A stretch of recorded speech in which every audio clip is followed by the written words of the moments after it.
All right, let's get started here. Good afternoon. I'm East Coast time, so I'm saying good afternoon. If you're anywhere west of me, it's good morning still, so I'll say good morning also. Who knows? You might be in Europe or somewhere else in the world. We welcome everybody. Appreciate you being here today. My name is Jim Cagnina, and I am with NinjaTrader, and we are going to be talking about Futures Trading 101. And everybody's invited today. This is an event. Maybe you're new to futures trading. Maybe you're new to trading. Maybe you're not new to futures trading, and you're just kind of interested in what we're going to talk about. In any event, for whatever reason, I appreciate you being here. So let's do one last sound check here, Rob and everybody. If you could just make sure you could hear me okay, see the screen okay. We have our daily schedule up here that lists everything that we do, and we'll go through this in a little bit more detail later on.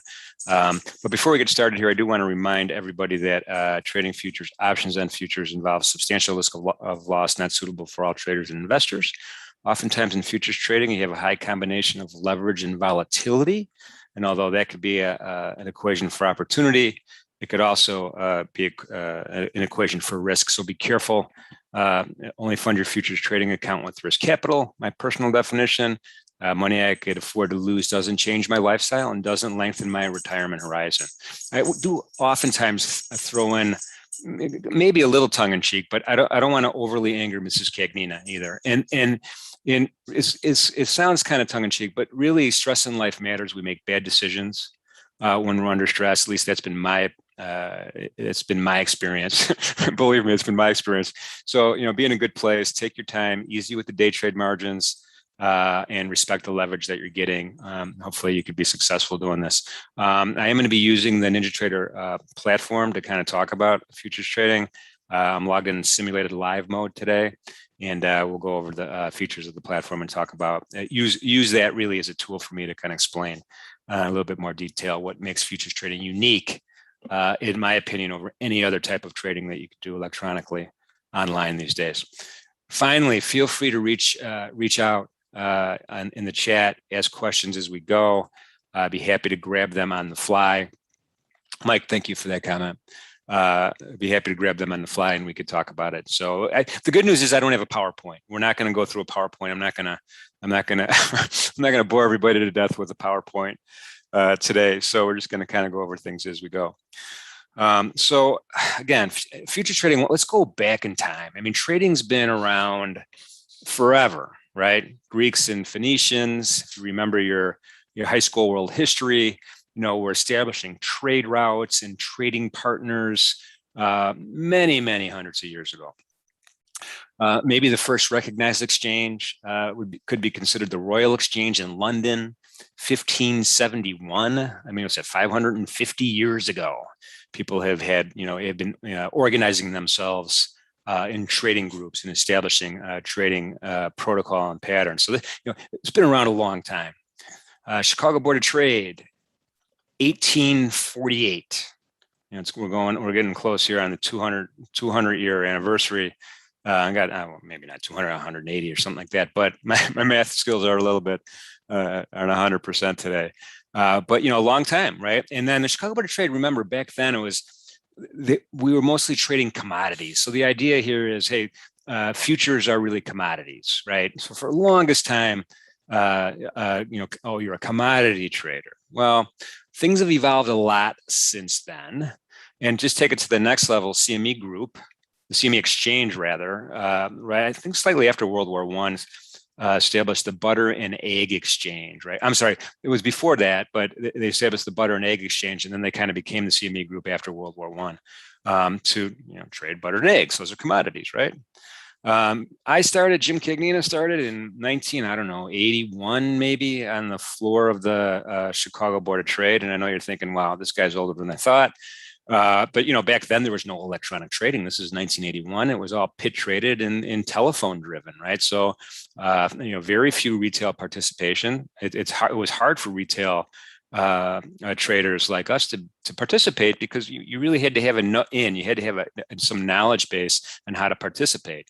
You'd open up an account, you establish you get a phone number from a broker, you'd phone in your order to an order desk on the floor. The guy or gal took your order, then would flash a signal into the outside rim of the trading pit, or sometimes they would just run the orders. They'd write them down on a piece of paper or a trade ticket. They'd run them over to, hence the word runners. They'd run them over to the order, hand your desk to the clerk that's sitting on the outside. He would turn around to his boss, who is the broker, and say, "Here, execute this order for this customer." They would try using their hand signals with other market participants in the pit to execute that order, and then write it down on the piece of paper, give it back to the kid on the edge of the pit, which is me, and I'd run it back over to the phone guy, and then he may or may not call you back right away with your fill, depending on how busy the order desk was. So that whole process was ugly. It worked, but it was ugly, and it took a long time to get information back to you.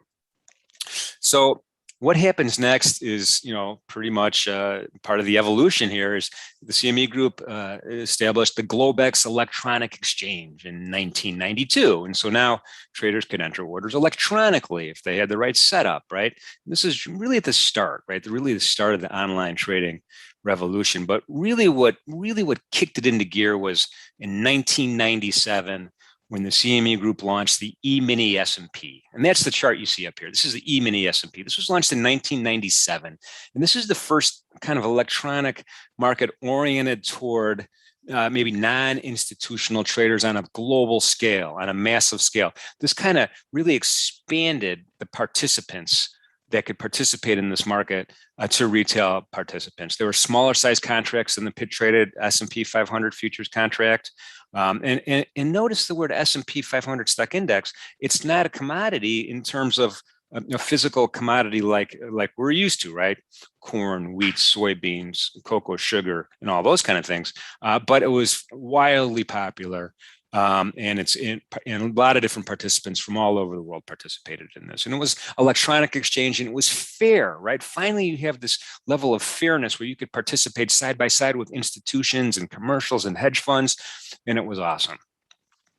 Fast forward again to May 6th, and mark this date down, May 6th, 2019, the CME Group launched the Micro E-mini S&P 500 futures, which is the exact same market as the S&P 500, E-mini S&P 500, but it was 1/10 the size smaller. And what that did, that phenomenon, it virtually allowed retail futures to become accessible to everyone. For a small amount of money, you could fund an electronic futures trading account, and you could participate. Just about anybody could participate now. And so that's kind of the evolution here, and that's where we're at today. And we have wonderful online systems and data that's measured in milliseconds, and charting abilities, which are mathematically really sophisticated yet simple to use. So we're going to go over a lot of that stuff today. And again, let me just thank you all for coming. I appreciate it, and feel free to drop in questions at any time. Let's take a look. I have a NinjaTrader trading platform up here, and I have kind of like a control center. This is modular. You could open up as many of these windows as you want, as few of them as you want, and set up a trading workstation or trading desk any way you want. But I'm gonna leap over to this way to the right hand side here. This is a trading ladder, right? This is a trading ladder. And I want to talk about this because this is really where the rubber meets the road. This is where futures trading is different than just about any other type of market you could participate in. And the reason is because really we're looking at a market that's being traded on an electronic exchange electronically. There's only one E-mini S&P market in the world. It's traded at the CME Group on the Globex exchange. And so pricing, everybody sees these prices. And let me just talk to you what we're looking at here on the trading ladder. You see a yellow highlight here, and that's telling us, hey, that's where the last traded price happened. I froze the ladder just so we could talk about it. This is where the last traded price was, right? Where buyers and sellers did a deal. And you didn't call someone up, and obviously it was matched electronically on a first come, first serve basis, right? And so each price increment on the way up is called one tick, right? That's one. There's the smallest increment that any market could move, and every different type of futures market has their own tick size, and they're all, you could represent them all on a price ladder. This is called a depth of market or a price ladder, right? I'm going to move my mouse so it moves around a little bit. And you can see that it's dynamic, it's moving. Prices are moving. Buyers and sellers have this tug of war going on between supply and demand, and they're moving the market, right? And buyers and sellers, we'll talk about who they are in a little while. Let me just freeze it again. The other thing that's unique here on this ladder, and we're looking at a direct access level 2 ladder, which means we see orders at 10 different prices below the market and 10 different prices above the market. And the prices below the market represent limit orders to buy contracts in futures. We buy contracts, not shares, at various prices. And these could be a retail trader, commercial trader, institutional trader, doesn't matter. And these orders are sent in to the exchange and become executed on a first come, first served basis, FIFO. On the right-hand side, these represent contracts to sell contracts at various prices on the price ladder. Now, you won't see this in an over-the-counter Forex as an example, right? It's because there's over-the-counter Forex. There's all sorts of different exchanges, and I'll say quote unquote exchanges or market makers making different markets over the counter. And we'll get into more detail about that a little bit later on. But so you don't have that unique view. If you want this unique view as to day trade stocks as an example, you're going to have to qualify as a pattern day trader, and you're going to have to fund your account with at least $25,000 and make a certain amount of trades. Now, so that kind of goes against the grain of what the CME group did and said, hey, anybody could participate. You don't have to have $25,000 to place a trade, and you could do as many or as few as you want. And so the futures folks that have access to this ladder it's really just it's a universal phenomenon. Stock options, you'll never see a price ladder like this on stock options. And pretty much on the whole stock side of things, you have your orders routed to different ECNs, right, in different places. So there's not necessarily one centralized price discovery mechanism that happens, and your order flow gets sold to different entities, and then they try to place trades at the price they want to place their trades at. Everyone's all seeing the commercials on TV that talk about that in detail. So when you see this trading ladder on the future side, it's genuinely a unique value proposition. I mean, this is something that you won't see in any other organized exchange. And again, this is the CME group. Entering orders is really equally as simple. I mean, you literally place your mouse on a price, click. Now I'll freeze the ladder right now. So what I just did was I just clicked in the bid column, right, on the buy side. This is the buy side, that's the sell side. And I said, hey, I want to buy a contract at, oops, sorry, I got filled there. I froze my thing. Let's try it again so we don't get confused. I'm going to go back up here and let's say I want to sell a contract. I'll send an order to sell. This market's moving very fast. I didn't intend for that to get filled, but I decided to sell a contract up here, and I sent this order to the exchange, 4313, right? I'm in a simulator right now, so I didn't really, but in a live account, this is sent to the exchange, and I'm in line behind a bunch of other contracts. I don't know how many because it's past the 10 ticks. But the idea here is if the market comes back up here to my order, then I have a chance at getting filled. And if I'm in line, right, at 43.13, if the market can't go, if the market can't trade at 43.13 and a quarter without giving me my fill first, right? I'm kind of blocking the market, first in, first out. So that's how easy it is to actually place trades.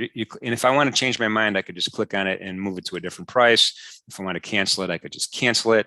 And all that stuff is really easy to do with this technology because it's literally the data feed is measured in milliseconds.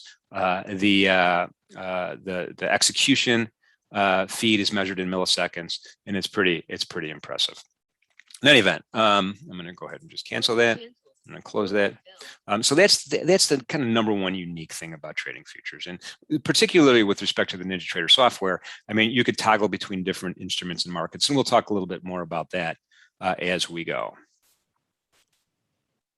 Morph wants to know the number of brackets. Okay, so Morph wants to know the number in the brackets next to the price. That's a neat feature, but that's just showing the size of the how many contracts were just traded at that price, and it moves around very fast in this particular market, so it's hard to really pay it. Hard to use that information. But that just says, one lot is traded at a 2 lot, a 3 lot, a 4 lot. That just shows the number of contracts traded. That parenthesis. The price is in the middle there. That 43.07 and 3/4. Okay, but good question. Thank you for that, Morph. I appreciate that. Let me pull this over to the side here. Well, and while we're on that note, hang on a sec. Let me, I'm just touching this is the tip of the iceberg on the trading software. And I'm just going to add a column here to maybe help with the presentation. I'm going to add volume to this, right? So I'm going to go ahead and add volume, and I want to make sure I'm showing the text on the volume, and I'll hit apply and OK. And so give it a second for the data to populate here, and let me just kind of expand this a little bit more. And you're going to see some information in this volume column in a minute, as soon as my internet connection catches up. All right, so let me again freeze it. So at any price on the right-hand side, you could see a blue histogram bar that says, hey, if at this price, 43.12.5, we've traded 1,605 contracts so far today, right? That just is showing the volume associated with any price level here. So the ability to glean information in the futures market not only on a tick by tick basis, but on a contract traded basis. Again, transparent, and this information is available to you. Unique to futures trading, right? You're not going to get this with any other type of futures trading, and this is just the only place in the world. The trader in Chicago or in Charlotte, in my case, or in Japan, or in Italy, or in Brazil, or wherever you're, China, wherever you're located at, is all going to see the same price. All going to see the same bids and asks. That's called transparency, right? This is, everybody sees the same thing and can make their own opinions on whether or not the market's going to go up or down, or what trading technique they want to do globally. So that's really unique, really unique. Let's see, got a couple more questions.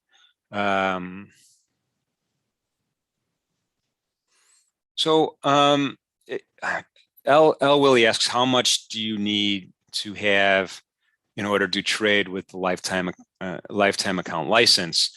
Well, I mean, technically the answer is, with $400 you could open an account. Really the question is going to be, what markets are you going to trade? How many contracts do you want to trade? And then how much wiggle room do you want to give yourself? And I'll get into that in a little bit more detail in a second as we go forward. But again, risk capital only, but you have a comfort level in what your overall game plan is, right? And this is kind of a little bit beyond the scope of today, but I will touch on it in a second. How did I make that column again? Oh, I just right-clicked anywhere. The software is really great. Just right-click anywhere, and like menus pop up, right? And I just clicked on columns.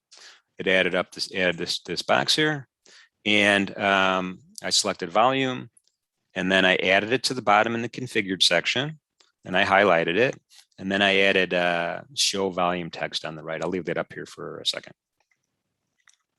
Okay. Okay, so Rhonda asks, what does volume really tell us? So this is a question for the Tuesday and Wednesday live trading events that we do at 10 o'clock East Coast time, Rhonda. So it's kind of a little past the scope of this, but I do use volume, order flow volume, like volume profile here a lot in my presentations. So that's something to keep in mind. And bear with me one more second. Bear with me one more second here. All right, we're back. I'm back on my feet.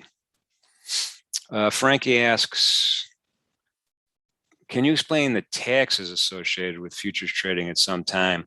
There's 60-40 tax treatment for derivatives, for futures contracts, long-term, short-term capital gains.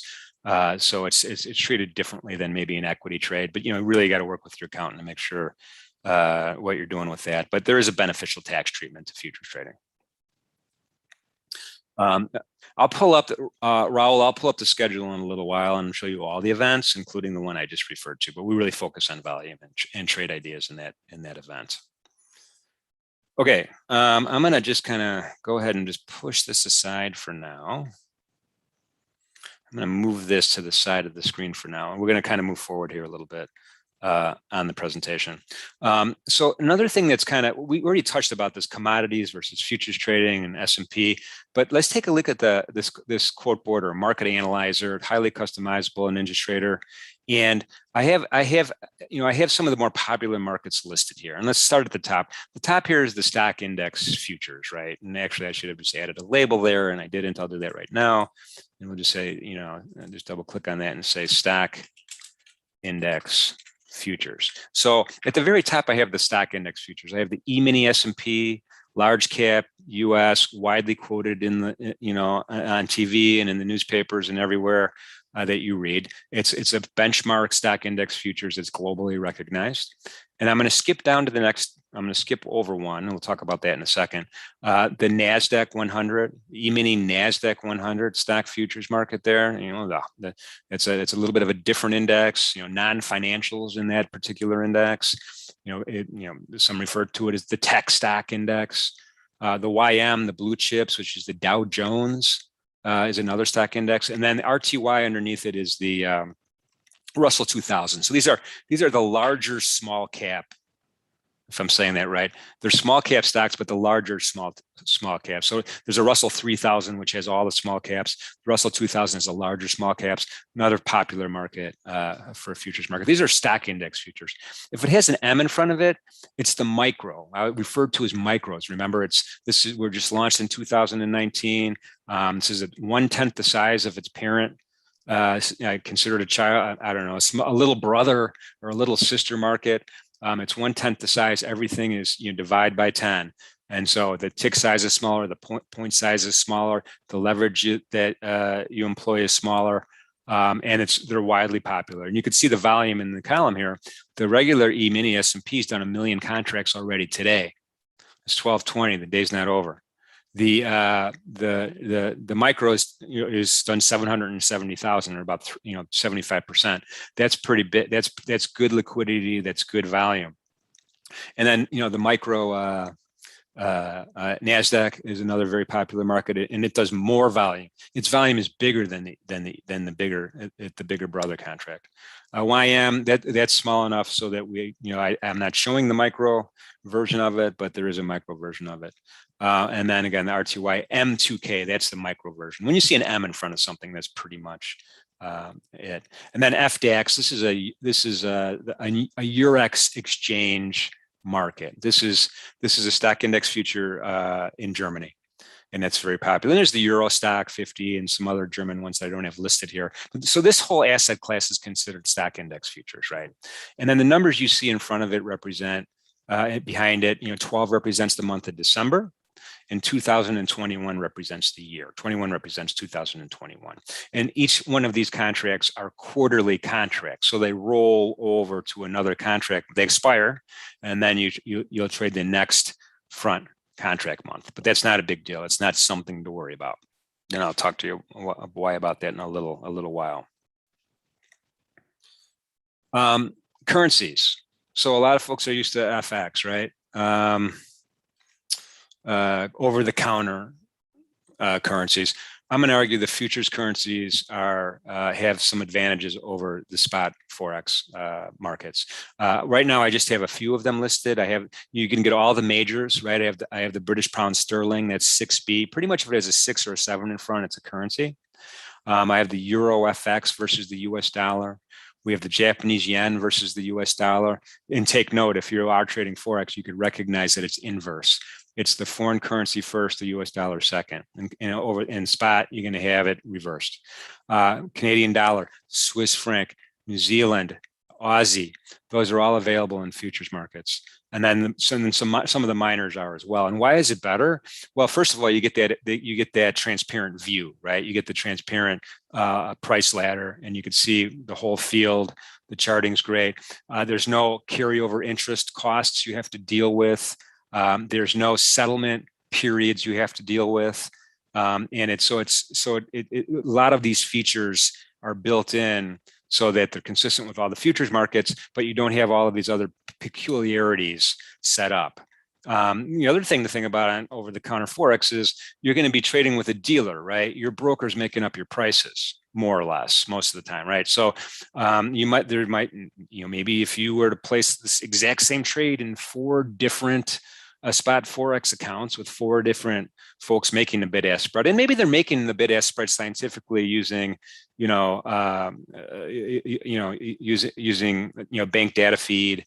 Or something like that. There's still some sort of algorithm manipulating the bid-ask spread, and it's going to be different between entities. So one spot, you might get 3 different fill prices if you did the exact same trade in the euro, as an example, at the exact same time. So again, it's transparency. It's the trader again in another country is seeing the same thing I'm seeing. So currencies are good. Energies. Here's some popular energy markets. The crude oil. This is the Texas. The WTI West Intermediary light sweet crude is what's referred to, delivered at Cushing, Oklahoma. In the U.S., it's international benchmark market, along with the Brent crude, along with the Dubai crude. There's a handful of and they're all based on the specifications of the actual commodity itself, but widely popular, very liquid. There's a micro version of that crude. I have natural gas listed up here. There's other energy markets that are also available on the futures markets. New York Harbor, low sulfur diesel contracts, very popular. I just don't have it listed in my quote board. Metals, precious metals, industrial metals. You got gold, silver, micro gold on my quote board. You got copper is very popular. And there's other metals, again, that are traded in the futures. The interest rates have been all over the news, as we all know, with, the 10-year yield and Fed's on TV right now. Powell and Yellen are talking to Congress right now, getting grilled. Wouldn't want to have their job. But, you could trade the entire yield curve of how the U.S. government funds its operations, right? There's the ultra bond. This is a true 30-year bond. There's the original 30-year bond, the ZB, which has maturity rates are a little bit less than 30 years on average. But this is where I started, right? And the U.S. Treasury bond paid at the Chicago Board of Trade in 1981. This is how I started. This market still, this is how the federal government funds their operations, folks. It's a really good market to trade. 10-year note, ultra notes, 5-year, 2-year. There's a 3-year note, 2-year note, all the way down to the Fed funds itself. Overnight funds, the Fed funds itself, which the FOMC tries to set targets for and implement through monetary policy. And then finally at the very bottom, I have grains. I'm to the commodities, right? I got grains. I have soybeans up there. I got wheat. I got corn. You could add coffee, cotton, sugar, everything. So pretty much another unique thing about the futures markets is if there's a market for it, right? There's a futures market for most of the major asset classes, which enables us to participate, express an opinion on that market, and place a trade accordingly. Okay.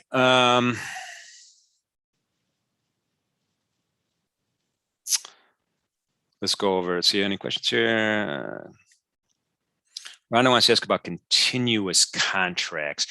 Okay, so we'll get into that in a little bit later. Continuous contracts. I think what Rhonda is referring to is, when you have a charting, when you want to chart and you have a contract that's rolling over to the next month, you want to see a continuous price on your chart that spans those 2 different contract months, since it's the same market.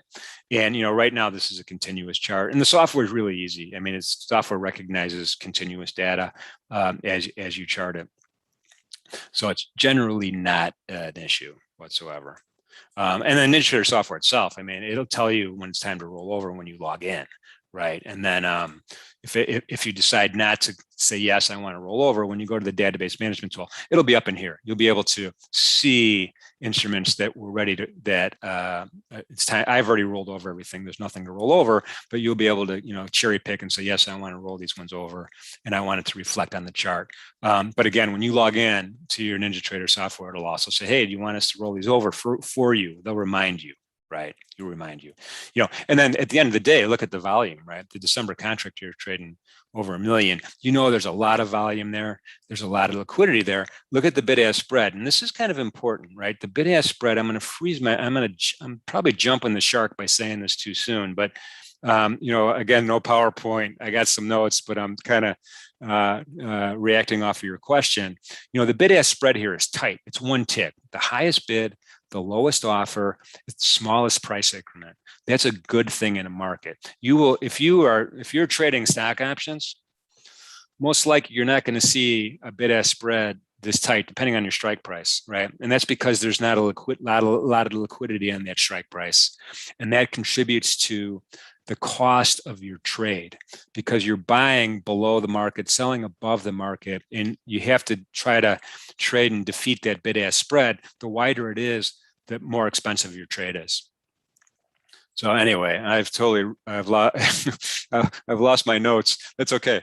But thank you for that question. And I kind of went on a sidetrack there, but tight bid-ask spreads in these markets. And if you find one that's here, let's find one that's not quite so tight. Let's go to YM.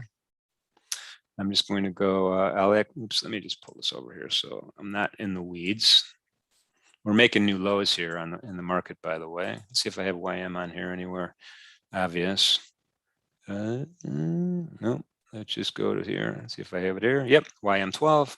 So I just changed it to the Dow. Now I'm going to freeze it, and you can see the bid-ask spread is 2 ticks, right?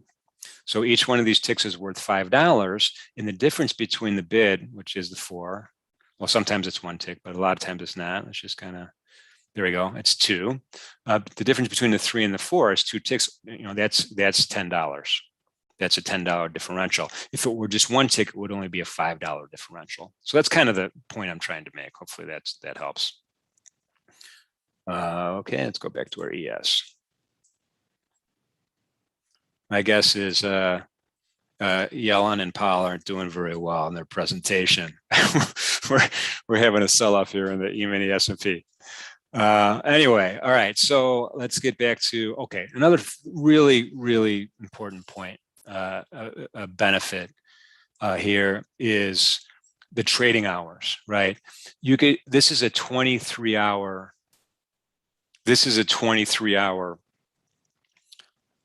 day trade or session, right? So Sunday night, and I'm going to use Chicago times, Central Time, 5 p.m. Sunday night, the market opens up. It goes all night, all morning, all day, closes at 4 o'clock Monday afternoon. That's one session. That's the day trade. That's the day. It closes for 1 hour, 4 to 5, and this is almost all the futures markets. Closes for 1 hour, 4 to 5, and then Monday, evening, 5 p.m. starts up again, all night, all day, all the way till Tuesday at 4 o'clock. Closed for an hour, and then this cycle repeats all the way until Friday. And then Friday we close at 4 o'clock. Nothing happens Saturday. You take Saturday off. And then Sunday we start all over again. So these are 23-hour markets that are available to everybody. And why is it important? I don't know. Let's give a couple examples. Perhaps there's some big earnings announcements coming out with some of the components of the NASDAQ market, right? And those earnings are coming after hours, after the New York market. I'll get to that comment in a second. After the New York market closes, right? The cash market closes. And so now you have this ability, instead of having to set up a special account and trade a less leveraged or a less responsive market or a less liquid market on the equity side, you have the ability here just to use your futures account and express your opinion or protect a position or add to a position or create a new position at night, right? To take advantage of that, of the thing that happens. The world is a 24-hour world. Things that happen in, on the other side of the planet affect markets, affect companies, affect commodities, crude oil prices, everything. Now you have the ability to participate. So in any event, it's a huge benefit in my mind in particular. You don't have to have any special consideration to participate in that. Terrence says, why 1 hour cocktails? If you're trading 23 hours, drinking a cocktail and trading 23 hours, again, you're tougher than I am. That's for sure. But no, you gotta, moderation as with everything. So that's another kind of really cool, unique thing about these markets. And we touched on it already, but capital efficiency is a thing, right? Now you got to be careful with margins, and we're going to go into detail about margins and overnight margins and day trade margins.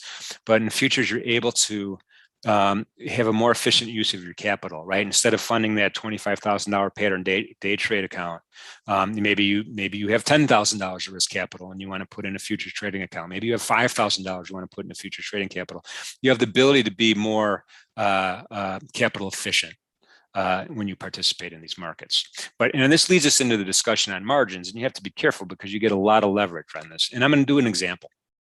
So let's go back here, and I'm going to use my E-mini S&P contract here, and I'm just going to freeze it right now. The price is 43. Let's round up to 43.12, right? The notional value of this contract, how much market power you control, how much S&P you control, is you're going to multiply 43.12 times the point value. In this case, every tick is worth $12.50. There's 4 ticks in a point. It trades in quarter points. And so it's a $50 point. So I multiply the price times 50, and I'm coming up with a notional value of $215,000. Now that's a large amount of control for one contract in the E-mini S&P market. And so that's forget about the day trade margins for a second. You buy a E-mini S&P, you sell an E-mini S&P, you're controlling $215,000 worth of market. Now the micros are a tenth of that, right? So it's 21,500. So it's just straight up math that way. So that's kind of number one, is notional value. Now day trade margins, you're able to go ahead and execute trades and use less of your margin. And I'll go ahead and do an example here. I'm just going to go ahead and click on do a market order in the E-mini S&P. So I just bought one. Again, we're in sim mode. And then if you look up at the top of my control panel here, we have intraday margin. I'm using $500, right? So that's a $500 day trade margin. Even more leverage, right? I'm controlling a $215,000 contract with $500. So you got to really be careful with that. Use it gingerly, but this gives you the ability, again, to fund an account on a capital efficient basis. And that's kind of what we're talking about right now. So of in my sim account, I have 10,035. I'm using $500 of it. I have an excess of 9,400. Now, if we go over to this initial margin column here, this is what the exchange sets for overnight margin, right? And the exchange is saying, hey, if you're going to position trade, you're going to hold a position, you're not going to day trade, you're not going to liquidate your positions by the end of the day, which is 345 for NinjaTrader accounts. You have to have more money in your account, a lot more money in your account, $12,100 to hold this one contract over. And since I only have a 10,000 in my sim account, my excess initial margin is negative. So I would not be able to hold this position overnight, right? If it was a micro account, this initial margin is, again, it's 1/10. It's $1,210. So it's a lot smaller. And then I would be able to hold the position over. So again, you can start seeing, when I said, hey, now futures trading is accessible to anybody, it really is with the introduction of those micro futures, and they're pretty liquid and they're pretty great markets in my opinion. So that's kind of margin. So there's day trade margin, which are in effect 23 hours.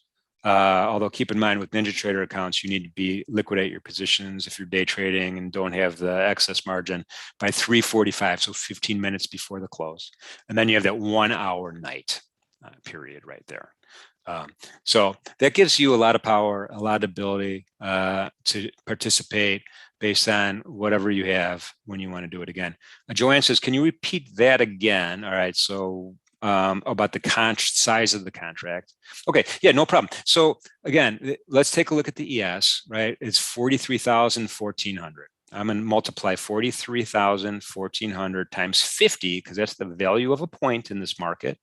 And I'm going to get a notional value of about $215,000. And if your typical equity trade in your stock account, you're going to get a 2-to-1, maybe 2-to-1 leverage, maybe, or maybe you're going to maybe if you are a pattern day trader, you're going to get a little bit more. You're going to borrow money from your broker to do that.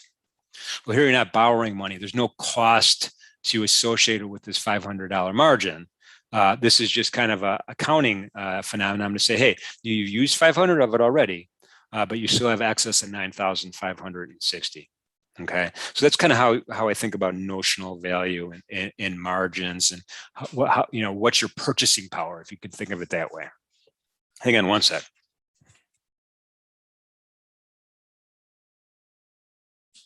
Okay, sorry about that.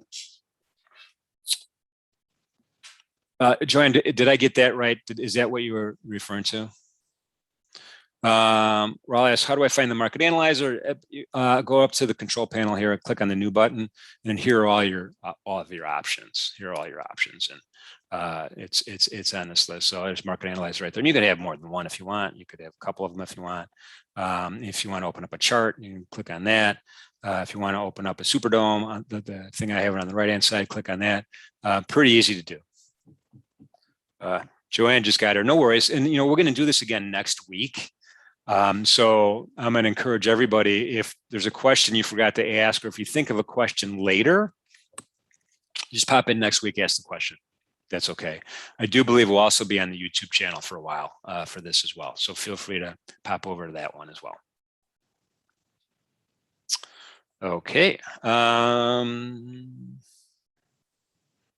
Matt asks, okay, Matt Lance Music, what indicator is the volume along the left-hand side? This is volume profile. I'll briefly go over this. We'll have time to just kind of look at the chart real fast. I'll briefly go over those in a little bit more detail in a second. So hang tight. All right, so let me just show you. I do have one spreadsheet. I know I just said, all right, there's going to be no PowerPoint, but I do have one spreadsheet. I just kind of really want to drive this idea home. So what I did was I have an example winning trade for the E-mini. I'll call it the classic E-mini, right? The very first one that started this whole thing. And then I have a losing example for a classic. And then I have a winning example for a micro E-mini, and then a losing for the example for the micro. So let's take a look. So on the winning example, ES, right? If I decide to buy or sell one contract, and my purchase price is 41.20, my sales price is 41.24. I have made 4 points, right? Or 16 ticks, right? There's 4 ticks, it's traded in quarters, but 4 points. Each point is worth $50, right? So I'm going to multiply 50 times 4, and I would have grossed $200 on that trade. In the process, I would have used $500 a day trade margin. And, and this is an old example because my price is a lot lower than the market price is right now. But, and again, I just made these prices up. If you go $50 times your purchase price, your notional value was $206,000. So now you're starting to see, wow, that's a lot of leverage, right? So be careful with that. Be very, very careful. Go easy with that. Don't be loading it up. And what I mean by loading it up, let's just keep going down. ES2, same buy price, same sell price, same point profit. Everything's doubled now because I did 2 contracts instead of 1 contract. $400 profit, gross profit. I used $1,000 of my purchasing power. So as an example, if I had a $4,000 account, then I only had $3,000 of purchasing power left. And then notional values doubled, $412,000 with the S&P.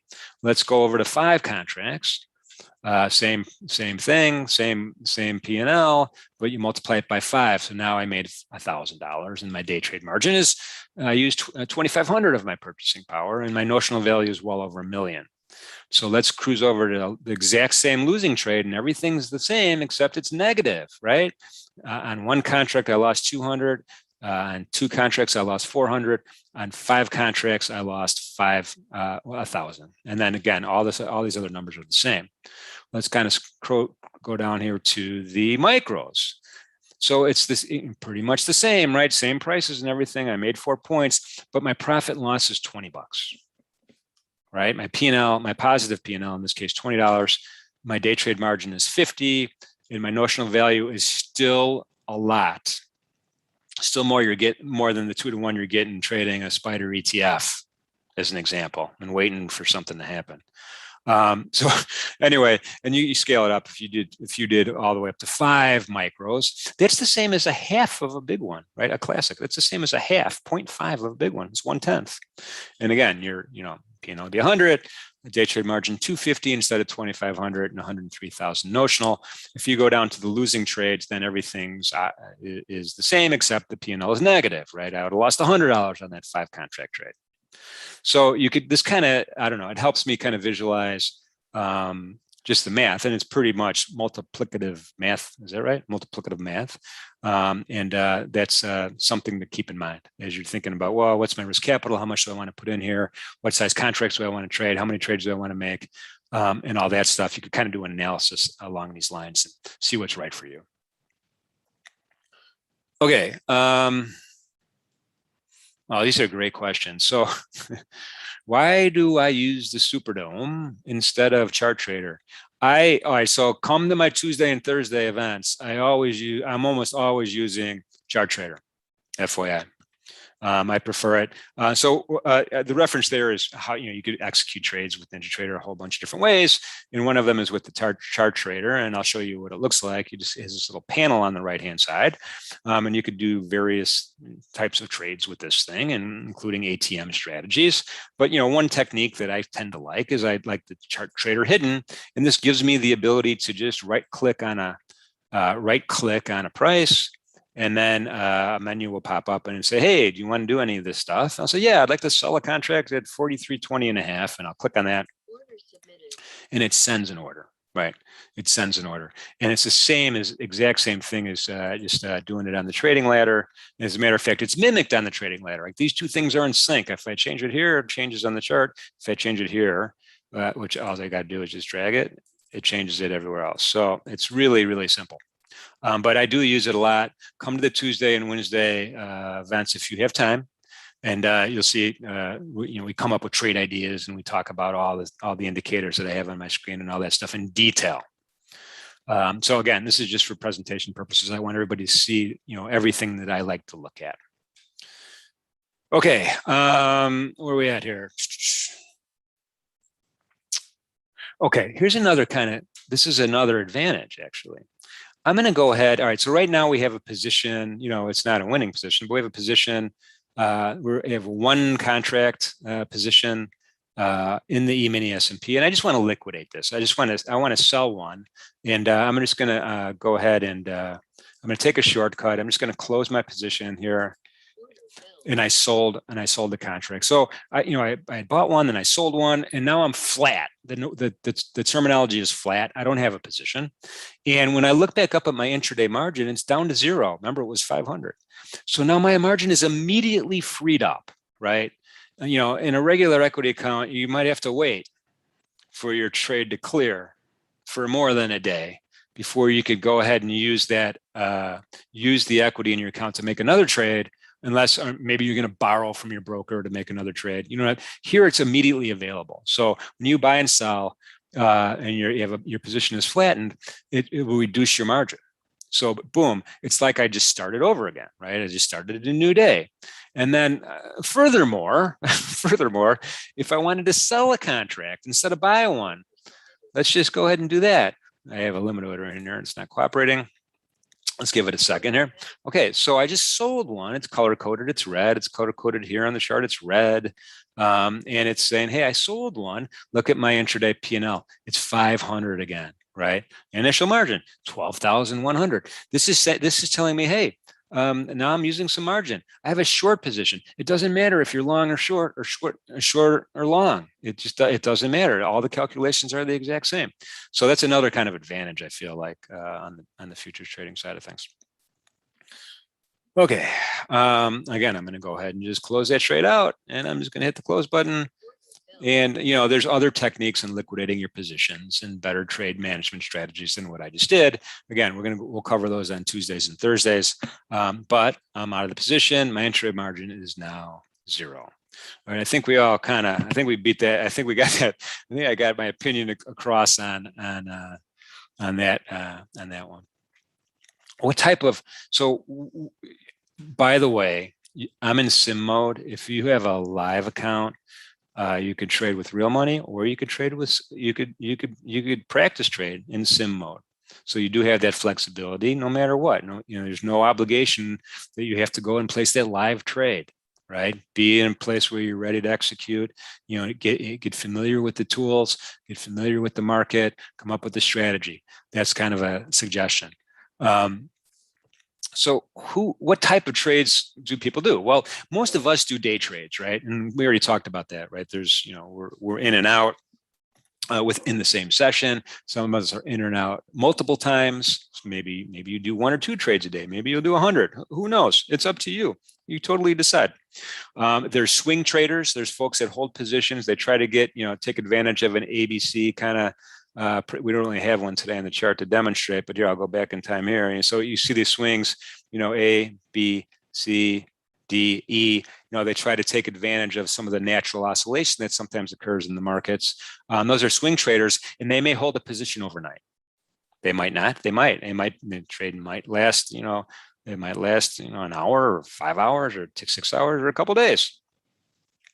So that's kind of an idea of a swing trade. A position trade is, it's like an investor, right? If you think, I don't know, I think the price of crude oil is going to go up to 100. It's $75 right now and 87 cents. You could buy a crude oil contract and hold it for a long period of time, right? And so you're kind of investing in that idea. Or you think it's going to go down to 50. You could sell it and just hold it. And hopefully it goes down to 50 and you could buy it back later. Joanne, yes, we're going to do this again next week, exactly 1 week from today. But also it will be on eventually, not instantly, but it will be on the NinjaTrader YouTube channel. And I'll show you how to get to that a little bit later. All right, so let me go through my notes here. We're at 12:50 right now. I'm going to try to speed things up a little bit here. One of the things I wanted to mention was, the types of participants here, and I want to get into a little bit more detail, right? There's retail traders like us, right? Everybody in here is probably a retail trader, and whether you're trading or not, you're going to be categorized as a retail trader, right? We're non-professionals in terms, we're not managing money for people. And we're not doing any of that stuff. So we're retail traders, big component of these markets. Then there's institutional traders, right? Institutional traders might be hedge funds or banks or other speculators that want to get involved in a bigger scale, or money managers, right? Institutional trader. Then there's commercial traders. Commercial traders typically tend to be hedgers, right? There's a lot of hedgers in that commercial category. And the typical, example is the farmer, right? The farmer who's going to harvest the crop in a few months, doesn't know what the price is going to be, but can lock in a price today in the futures market. So when he does take his crop to market, regardless of whatever the price is, he's already established that hedge, and he's protected himself against price uncertainty. There's other examples, maybe you own a computer manufacturing facility and you want to, you have to buy a bunch of computer chips from Japan in 3 months, and you're worried about the currency risk associated with the exchange rate, and you want to lock into the currency, you want to lock in your yen now, where you could participate now, and in 3 months when you go to purchase your computer chips, then you've created that hedge. So that's another example, right?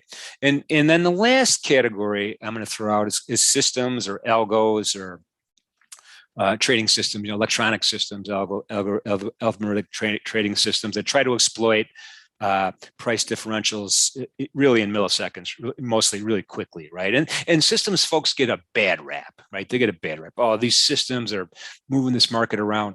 But if the way I look at it is, it's actually a good thing, because they provide liquidity, right? They provide these tight bid-ask spreads when they participate. So it's actually a good thing, in my opinion, that we have these types of systems come in, so we don't have big wide bid-ask spreads, and we don't have crazy random moves. Nobody's big enough to move these markets on their own. And so it's another system check to make sure that there's some reality-based pricing in the markets, that they're liquid, and that the retail folks, me and you, could get in and out of a position. I mean, let's talk about stock options for a second. We already talked about the wide bid-ask spread a lot of times. We have time decay you have to worry about. Here in futures, you don't have time decay. If a contract is about to expire to the next contract month, you just start trading the next contract month, right? If you're a position trader, you're just going to roll it over. It's really easy to do. So but the value doesn't time decay. It doesn't time decay to zero, right? And forget about and not to mention the platform confusion. I mean, have you ever tried to make an options trade with some kind of complex straddle? It's not that easy, believe me. I've tried. I can't even do it very well. My point is on that is not only is this a lot easier to participate from a platform point of view, but also it gives you a better chance, I think. That's my opinion. Currency versus spot forex, we already pretty much talked about more or less. Big fan of the currency futures over here. Crypto trading, I'll give you my opinion on that. I mean, it's you could trade futures, Bitcoin futures on this platform, and that would be my suggestion. There's a micro Bitcoin futures, which is relatively new to the CME group, but it's becoming more and more popular. The cryptos are one of those things where it's not a commodity really. There's nothing behind it really. All the other asset classes we already talked about, there's something concrete behind it. The cryptos, in my mind, are completely speculatory. And hopefully, maybe blockchain does become a standard for financial transactions, but we're a long way from that now. And the idea that Bitcoin is you could only mine so many of them. There's a limited supply throughout the lifetime of a Bitcoin. It sounds appealing initially, but then when you look at the landscape, everyone's doing their own version of Bitcoin. Dogecoin, also Ethereum, all sorts of different coins seem to be popping up all the time. So the idea that there's unlimited amount of cryptocurrencies doesn't work anymore, in my mind. So again, they're purely speculative. For me, I can't figure them out. So I think we're in better shape here looking at these markets again. This is my opinion. Rhonda, yeah, the answer to your question is yes. Tuesday and Thursday, come to that event. Let me pull those up because we're running out of time. I do want to give you some of these links here. Let me just pull this up. Tuesdays and Thursdays, I'm going to cut and paste this into the platform. I'm going to ask my colleague who's helped me run the Zoom event to cut and paste that into YouTube and other places. I think it's Isabella, I'm not sure, but thanks for the big assist with that. So that's the link here. And there's a whole bunch of events here. Let's just start at the top. The market commentary ones are Tuesdays and Wednesdays, 10 a.m. Eastern time. That's me. 5 top indicators. We're going to do this at least a couple more times, a couple more Wednesdays. And I'm going to go through what these indicators are on my screen. And I'll really briefly mention them in a second, but Futures Trading 101 again next week again. Getting started with NinjaTrader. Here's some of the other topics that are up on a weekly basis. These are all really good events that my colleagues do. Order entry and trade management, really get into the detail there. Good events, charting, and then additional stuff you could take a peek at here. So I feel free to pop into any of these. You're welcome to do it. And we'll go into that. So you're going to have, the simulator, make sure you have this global simulated mode checked, Tina. And then you'll have the sim account, your live account. Just make sure, a common error mistake I've made anyway, is when you switch over to sim mode, just make sure the account you're trading is the right one. Select the right account. Even though you toggle back and forth from global sim to non-global sim, just make sure you're in the right one. Same with the chart trader, right? Chart trader is going to give you the same ability. I'll just show you what I mean. The account, you'll be able to toggle between sim and live. Just make sure you're in the right one. Okay, real quickly, I know we're in overtime, but someone asked about my indicators. I'm going to show you what I got here. I have some real simple stuff. I'm going to right click indicators right there in the middle. I'm going to open this box up. And here are all of my available stuff, right? These are all customizable pretty much. This is what's available on my platform. I have a moving average cross and I have it put at the bottom of the panel. I created a new panel. I put it at the bottom. My fast moving average is 6 period. My slow is 26. I'm using a 10-minute chart. I have the commodity channel index as my oscillator. I have the period set at 20. I have order flow volume profile, which is that volume profile here on the left. I'll kind of leave that up for a second so people can see it, but I really didn't change much other than the ticks per level. I made it 4 instead of 1 because the range was so big today. And those are pretty much standard settings that I have all the way down.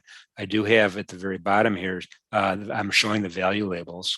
Those are the numbers in each histogram bar. But other than just changing the histogram bar from 4 ticks to 1 tick so I could see it better, that's it. That's how I have it. And then I have the prior day's open, high, low, close. That's important to me. I like to see it on the chart. And those are those dashed lines that we see coming across. This was yesterday's close. This red, low, I'm sorry, ... Purple is the close yesterday. Green was the high for yesterday. So we're trading below yesterday's low, which is kind of important information. So that's how I have mine set up. Pretty simple, not too complicated. And on Tuesdays and Wednesdays, we go into gory detail on this kind of stuff. All right, I do want to remind everybody trading futures options on futures involves substantial risk of loss. Not suitable for all traders and investors. Risk capital only, please. My personal definition: money I could afford to lose, doesn't change my lifestyle, lengthen my retirement horizon. I understand everybody's unique and different. Think it out, be in a good spot. Don't be stressed out. That's kind of number one. We were in a simulated live trading mode today with the NinjaTrader software. And I think we covered a lot of ground. I had a lot of fun. I really appreciate everybody coming today. If you want to come back next week, come back next week. You want to visit the YouTube channel. It's simply, I'll show you where to get that. It should be at the bottom of every page. Yeah. So just go to the bottom of the ninjatrader.com website. You'll see that YouTube logo down there.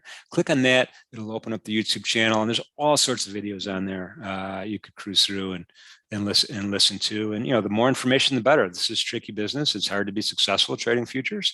And we wish you nothing but the best. Percy, you are welcome. I just do want to leave everybody. Thank you, Terrence. I appreciate that. Thanks for coming. Thank you, everybody, for coming. And I hopefully we'll see you again. And I just do want to say, be safe out there and be good to each other. Thanks again.